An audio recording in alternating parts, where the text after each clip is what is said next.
everyone, welcome to another episode of Marriage Mondays with Nick and Trina Brinson. We are glad to have you here tonight as we talk about a topic that we're discussing in our ministry, and it has to do with vision.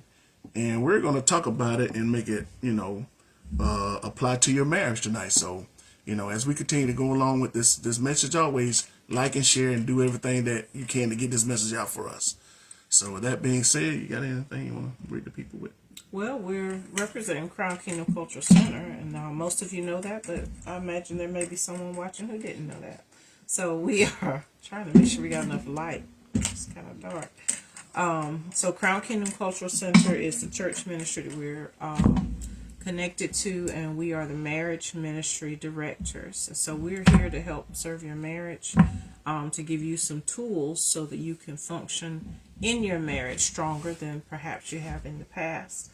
I do want to make sure you know that our church ministry is located in North Augusta, South Carolina, and our pastor is Bishop Finace Bush and Denise Bush. And so we encourage you to come out and visit us. We're at 720 Old Edgefield Road, and we're in service every Sunday, 10 a.m., Wednesdays at 7.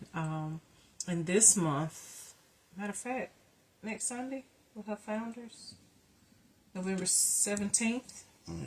Yeah, we're having our Founders celebration, so we encourage you to come out for that. That'll be on Sunday, November 17th at 10 a.m., and that's going to be a good time. That's going to be an opportunity for us to just kind of pay homage to the people who have sacrificed quite a bit for us to be here and to have this platform to come to you.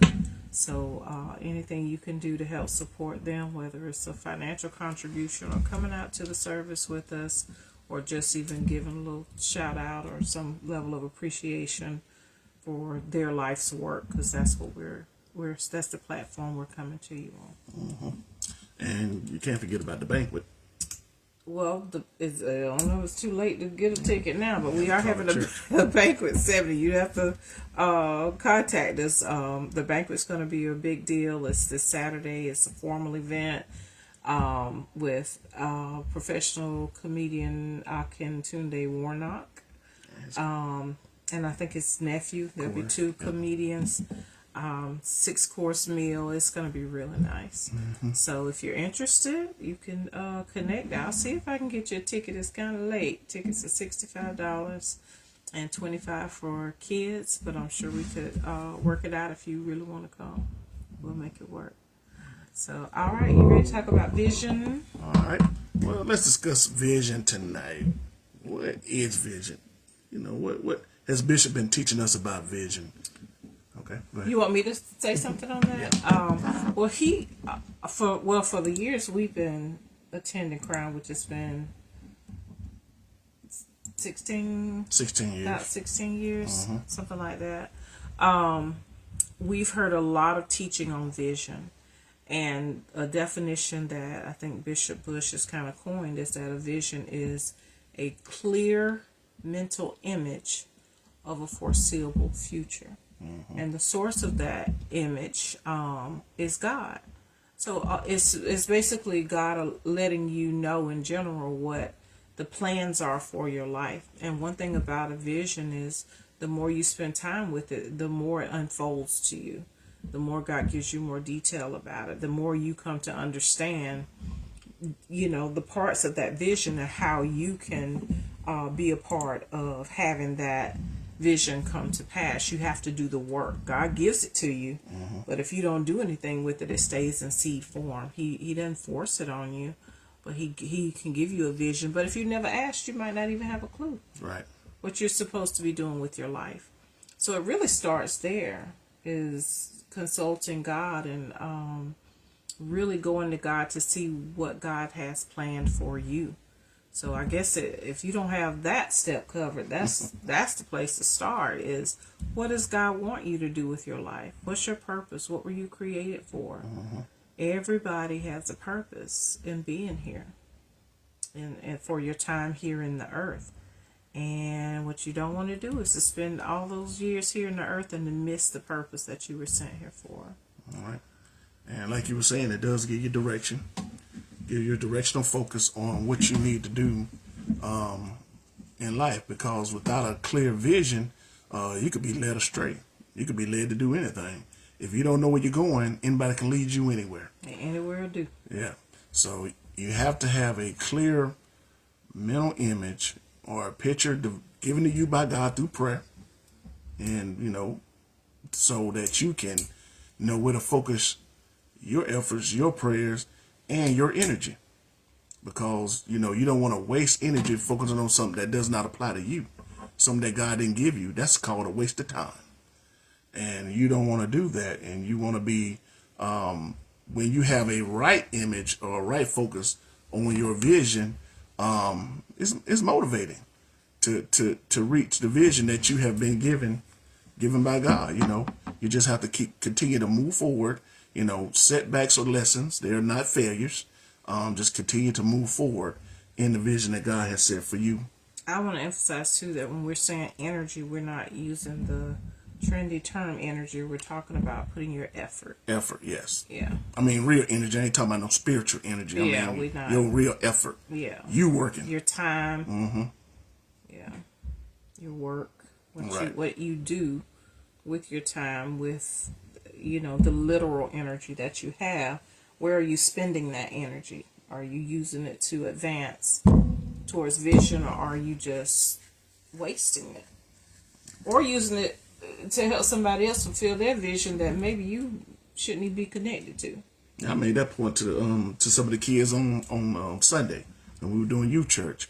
If you allow me to use you to get to my vision and there's no reciprocal value there, I'm just using you up. Mm-hmm. I'm using your effort and your drive and your motivation to fund or to push forward my vision that God has given me. So I tell them to make sure you're focused on and pray about where you're going. And so with that being said, the same does apply to your marriage. What do you think? Yes, absolutely. I think there are many women who look back after years of marriage and they realize that they're off course. Mm-hmm. So even though when you marry, your part of your responsibility as a wife is to submit to your husband's vision, it doesn't eradicate what God has originally planned for you. God don't just scrap your plans, his plans for you, because you get married. On quite the contrary, the marriage should be an asset to what God has assigned you to do. Right. So that happens to a lot of women, and they look back years later and have nothing but regret for the fact that they spent so much time focused on a man and his work that they didn't look to see how their assignment should match up quite nicely with his. And that really goes to figuring out who you are as a couple. What's your identity as a couple? And all of that comes from vision. Right. And that's why it's important for both couples to be in prayer. Both individuals. Not both couples. Both individuals to be in prayer, because that's where you get your answers at. That's where your vision for your life and his vision for his life, should be joined as one. And there's a clear path going forward to make sure both visions will come to pass, because it will become one. Because her vision becomes yours and his vision become hers. So when you're doing those, they're supporting each other in accomplishing the vision that God has set for you, both of you. Yeah, you won't have so much competition in marriage also when you recognize that your spouse doing what God assigned them to do helps you with the assignment God gave you, because now you're on the same page working towards the same goal. And so as a couple, it's very important to have very honest conversations about what God has put into your heart, what your desires are before you get married. Talk about what those desires are, and the two of you should be working together to make sure that what God has put in each of you individually now becomes a cohesive, unified goal for the two of you. Right. So as you continue to strive and go together along with the vision that you prayed about, going in the same direction helps the vision come to pass a lot sooner. and then you align your goals along with your prayer life, and that's how you become one in your vision. It's interesting that it's not commonplace for us to hear about couples really setting goals based upon vision. We don't hear a lot of talk about that. I think what happens for a lot of couples is they just kind of look around and see what other people are doing, see what looks good. You know, that you hear that term, couple goals. Okay, you too focused on the wrong thing. Find out what God has for you and for the two of you as a couple, not to be looking around trying to see what other couples are doing, because every couple has their own identity. And if you just copying somebody else, then you're not being true to who God made you to be, and you're going to miss it. Right. You'll spend your whole life, live and die, and miss what was the purpose of you being here in the earth altogether. Yeah, I think it's safe to say that every couple should have their own vision for their marriage. That's a safe statement. Yeah, and their own vision. And we've had a game night. I guess it's been about 3 or 4 years ago, and each couple was a team. It was Team Brinson, Team Brown, Team Overflow. Every couple gave themselves a different name because every couple in the room was different, and every couple don't go with the same idea or try to get to the same place. And they don't have the same passions or the same desires. Yeah, and you in order for your identity as a couple to be effective here in the earth, you have to go back to your creator and see what that combination of the two of you looks like. Yeah, that's why dating has to be more than just somebody you know get the butterflies for. You really need to choose strategically. All right.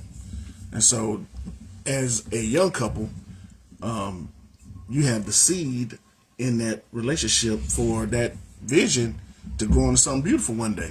But with any seed, you have to take care of that seed. You have to water that seed. You have to fertilize that seed. And there are things you got to do in order to make that seed grow and produce the fruit it was intended to produce. Without the right nutrition, without the right stuff being put in that seed, it won't grow. It won't produce properly. The right conditions. Right. Yeah, which means being planted. And before a seed can grow, it has to germinate. Because, you know, some seeds are planted, but they never germinate and they never grow. Mm-hmm. Have you ever planted, like, you know, in school they give you the beans to plant in a cup? Mm-hmm. And then, you know, some people's seed seems like it never really grows. And it could be a problem with the soil. It could be a problem with too much water. Yeah, that's right. Too much water. Or you go back and dig the seed up. Yep. Yeah, you have to know how to nurture and take care of that seed, or it won't germinate. And if it doesn't, and for it to germinate means it has to crack. Right. So, you know, when something cracks, very often we think that it has no more value or that it's ruined. But that's part of the process with a seed, is that seed has to get to a point to where it outgrows that shell to the point that that shell has to break open, and then the seed is able to grow beyond the shell of that. The plant is able to grow beyond the shell. And it's interesting when you think about it, even to see an acorn or particularly like a tree, the seed for a tree, mm-hmm. That's a whole forest. Inside that one little seed, it's a whole forest. Because that one seed has the capacity to grow into a tree that will have hundreds of seeds. And then you think about each one of those seeds from that one seed being replanted, and usually they fall near the original tree. Mm-hmm. And then each one of those trees has hundreds and hundreds of seeds that it will grow up into a tree and produce. And you have a whole forest that can develop from one single seed. And that's pretty remarkable. So you can't underestimate the potential of a seed. Right. But it's all conditional, because that same seed can be eaten and not ever produce anything. It just rot away because it don't have the right. Yep, that's right. Nutrition. It could rot away. You can have a whole bag full of seed, but if you don't plant it and nourish it, it won't grow and produce good fruit for you. And that's why your vision for you and your family and your wife should be expansive. And, learn to not put a hindrance on God's, what am I trying to say here? You don't want to limit. Limit God, yeah. You don't want to put a limit on God, because if you're doing what you're supposed to do spiritually, and y'all are praying together, praying for identical things, praying for, the vision to come to pass, don't put a limit on God, because he knows more about your end than you do. Right. And he knows what he wants you to do. Therefore, he may give you more than you can even ask or think. So you can fulfill his vision for your life. So never put a limit on God when you're thinking about your vision. Just pray and agree on where y'all are in your marriage, and go from there. And as you continue to do that, God will give you more. Right. And the more you come to understand the vision, God gives you more insight, and next steps for what to do in that vision. Even us being here today talking to you is part of a vision that we had very early on in our marriage. We didn't know it would look like this. Right. But very early on in our marriage, we were definitely interested in marriage ministry. And we were there because we wanted to make our own marriage better. And so not even that it was bad. We were just young, and we just wanted to get it right. And so we, at a very early age, became involved in the marriage ministry in the church that we were in at that time. We were part of that team because we wanted to work on our own marriage and to be an example of what God would do. Right. And so even before we got married, that was sort of our thought process. Is let's try to do this right. That was the thought process we had. And that comes from God. That desire, you have to pay attention to desires that you have. It's not always just a selfish desire you have. Very often, God is the one who gives you some of those desires. And so you need to explore it and see what God wants to do with it, because he uses those desires to point you in a direction. And so I think that's what happened for us. And so we ended up working in marriage ministry, and even over the years and working in other types of, we've always counseled people. We've been doing that a long time. And it's just something that just kind of flowed naturally for us, which is something that God did even in putting us together. I don't think we knew that was a characteristic each of us had. I don't think we noticed that when we were young in our marriage. No. But it's something God has used strongly in our relationship, and it does help define the identity of who we are as a couple. And so even us being here today, neither one of us, I don't think, had any aspirations for doing this type of having, anything over social media. It just, I don't think it was something we ever even remotely considered until we were asked to do it. Right. Or asked to solve a problem, in order to continue to teach people through COVID. And so this is what emerged out of it. So we didn't know, but God had, but it does fit into the vision that we have even written out for our family, in that we would help other people. That's part of what we have built into our core values as a family is we're very much interested in serving the community in a way that helps encourage others and nurture other people's growth and development. Right. And so this ties in quite nicely to that. We just didn't know that Marriage Mondays would be a thing in our lives, but God knew. Yeah, and that's the thing about it is when you're going through this life together, you have a clear mental image of what you've prayed for, but there are different aspects that's going to come that you just need to be in position to be able to do.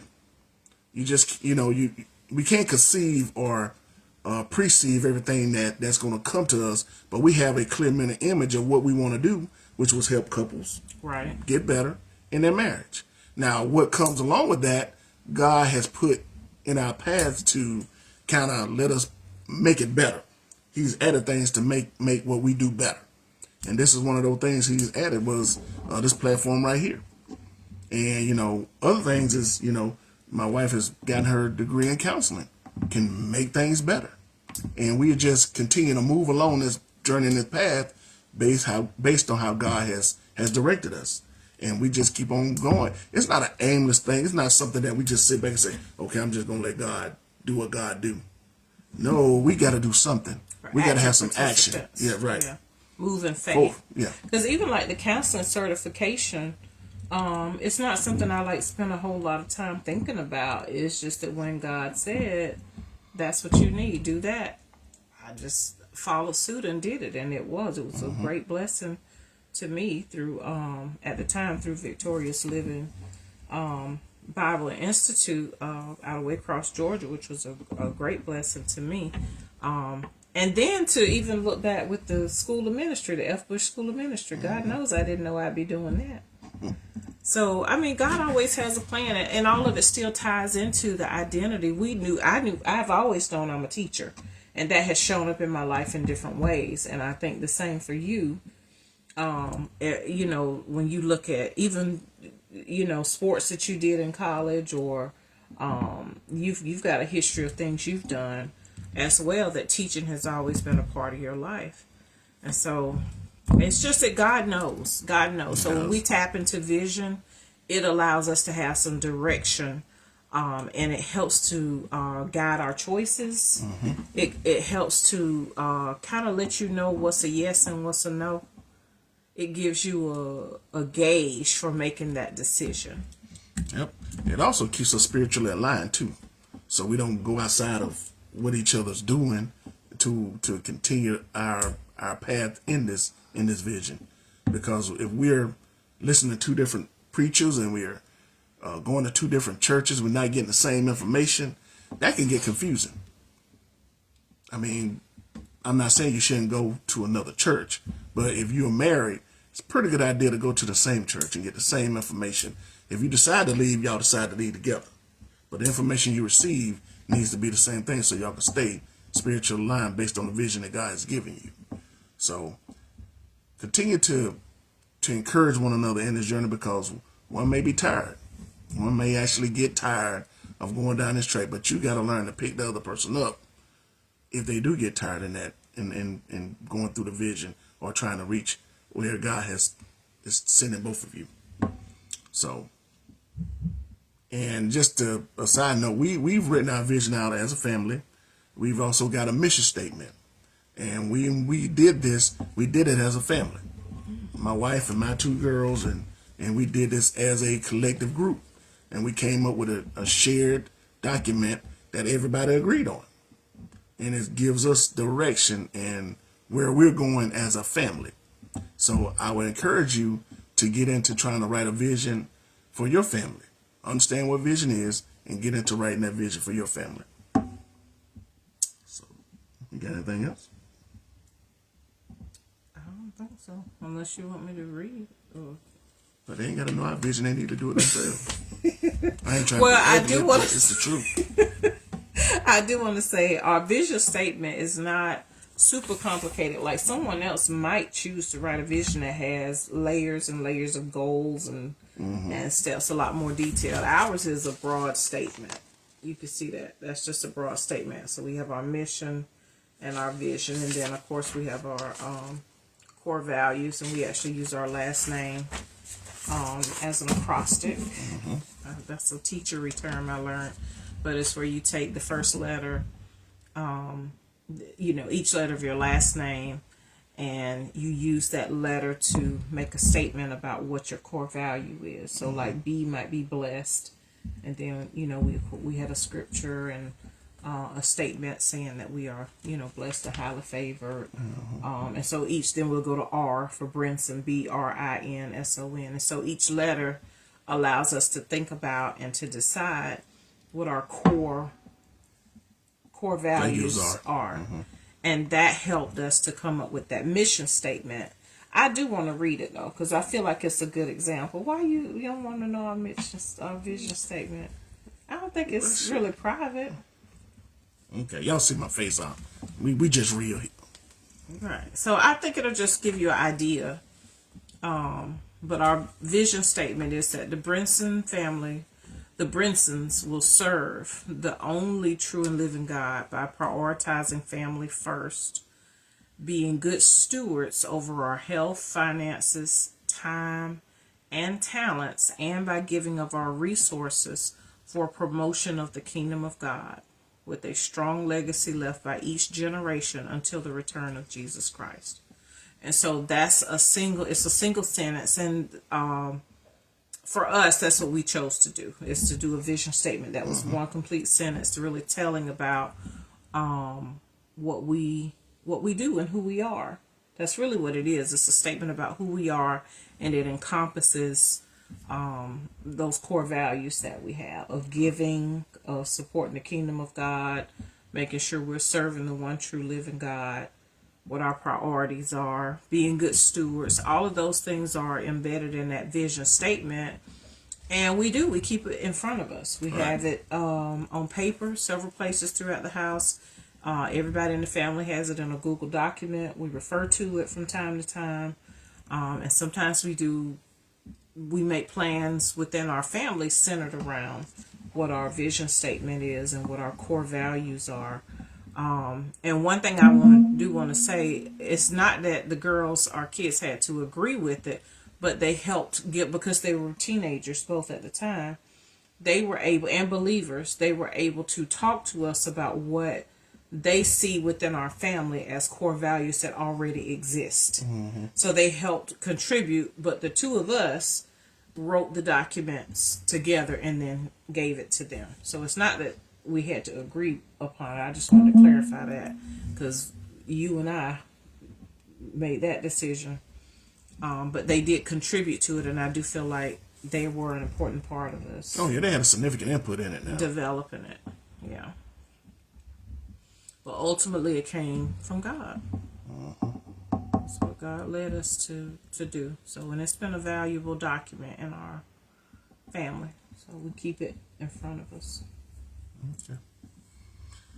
So if you want some information, I have a document that can kind of lead and guide you with starting how to write a vision.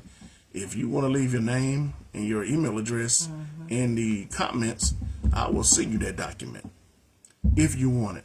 It's just a start.